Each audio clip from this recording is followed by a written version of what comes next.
So today I would like to talk a little bit about the idea of, it's more related to yoga therapy, or the idea of using yoga for treatment of injuries or chronic conditions.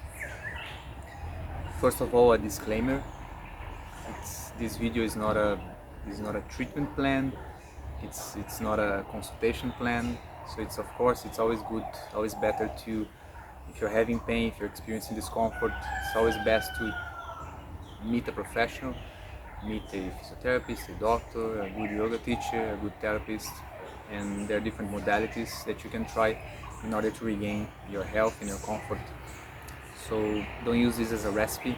This is more to explore, let's say, the concepts behind what could be a good yoga perspective for treatment of especially more chronic conditions or injuries. Another point also is this is more about physical pain. Mental and physical stuff, of course, they're kind of quite interconnected, but this is more related to physical pains, not related to depression or related to anxiety, things that normally correlate to the mind, although once more it will be manifested or expressed through the body or rooted in the body even. But this is more about, like, say, joint pains or pains related to the muscles, the classic physical injuries. The first point that is important to assert is that movement is really the necessity of the body. That is a paradigm that has shifted a little bit from the previous decades, in which rest was seen as the paramount recovery. So normally when people had a surgery or people had pain, they would be suggested to rest, to take bed rest. That was seen as the ideal approach, which, rationally speaking, kind of makes sense. That the body is damaged, you give it some rest. But it's pretty much proven now that actually the best recovery is always to return to movement as soon as possible. So the body thrives on movement, the body demands movement. And once more, not only the body, but the mind as well. So it's a good plan to treat anything, to always look into how can I go back into movement, how I can go back into activity. One very obvious example of how lack of movement can be very degrading is, let's say, when you for example break a bone and you put on a casket, and just 1 month of that, and how much the structure of your arm changed just because there was no movement, there was no exposure to effort. So it's anything that you don't move on your body will always tend to get worse. That's just a tendency of the body. It's actually, in a way, we are trying to maintain the body or maybe push it a little bit for the better, whatever better might be. But the point is that we have to do it because there's a tendency for the body to always go downwards. So we always have to do something to maintain it at the present state, or something ideally to push it a little bit more so that as it degrades, we have a little bit of a more leverage with it. Now, as a step-by-step approach, the first thing when you have some pain is to first identify what is it that hurts, which parts of the body, and then identify what movements hurt. Because, for example, if you think in terms of back pain, in general people say, well, I have some back pain. But the back can do different movements. The back can move forward, it can move backwards, it can twist, it can side bend. You can have a combination of those movements. So it's not just one thing. The back does several things. So the question to ask is, okay, you're experiencing back pain. Which of those directions of movement do you have pain? A lot of times you find that, okay, going forward maybe hurts, but going backwards doesn't. Going forward hurts, but side bending doesn't. So you start to have a little bit of a list of things that you can do related to your back, and then things that you feel that you cannot do. Once you have this first step covered, then the next discovery is, even on those movements that tend to cause pain, how much of that can I still do? A lot of times, again, think of back pain. You say, well, when I bend forward, I experience pain, I experience discomfort. But you might notice that it's up to a point that it starts to hurt. So let's say you bend 20 degrees forward, and then after 20 degrees you start to experience pain.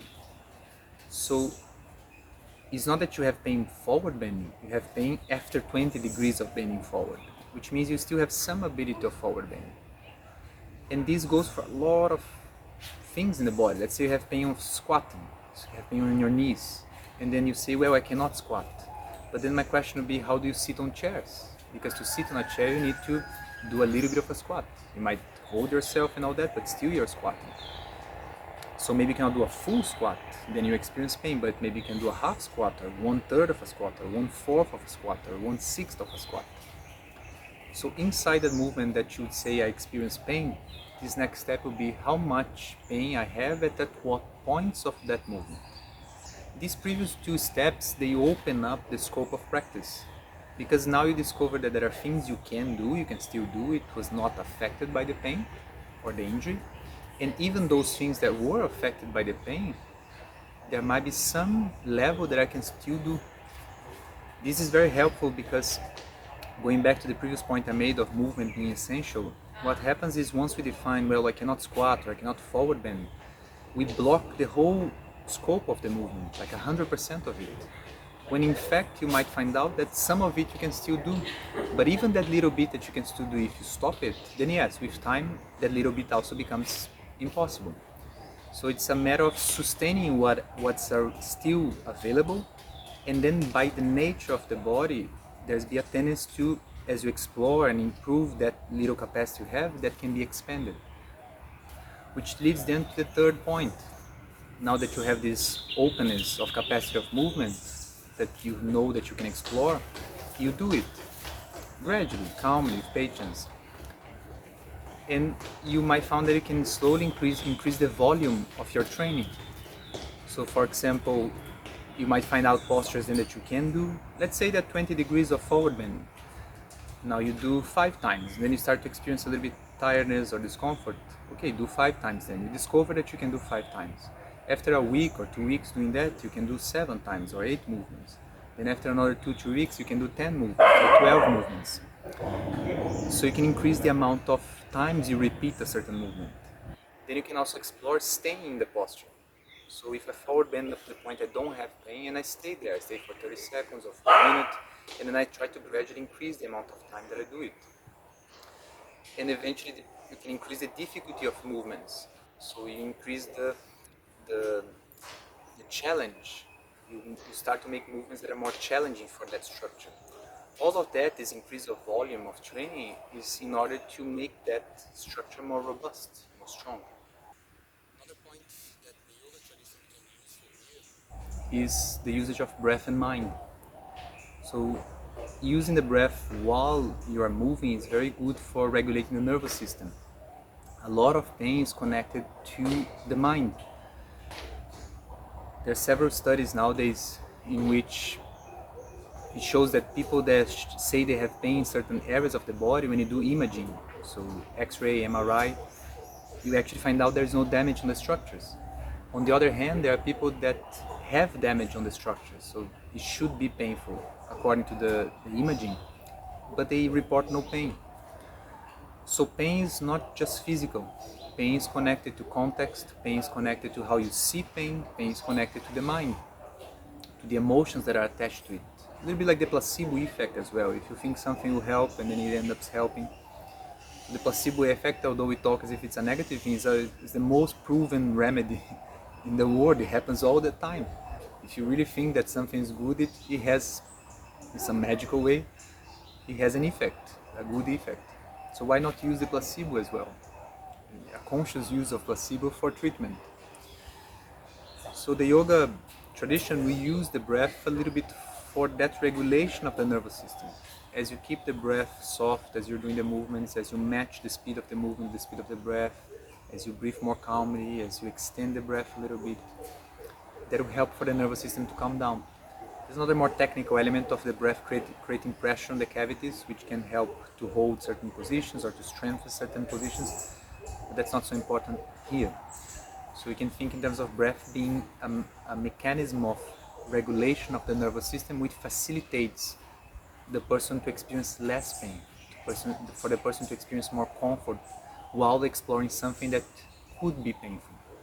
And then the mental aspect. the meditation aspect. A lot of meditation in the beginnings, especially, is learning how to deal with discomfort, learning how to be with the body, learning how to accept the body, learning how to pay attention to the body. So this can be used in circumstances of pain. Because once more, pain is not just physical, there's a mental component to it, there's a mental relationship to it, which can increase or decrease the pain. If you manage to perceive your body with less reactivity, especially the negative type of reactivity, there could be a change of relationship to that structure, to that pain, and a reduction of it. So yoga in that sense, through the lens or through the practice of meditation, it can aid on that.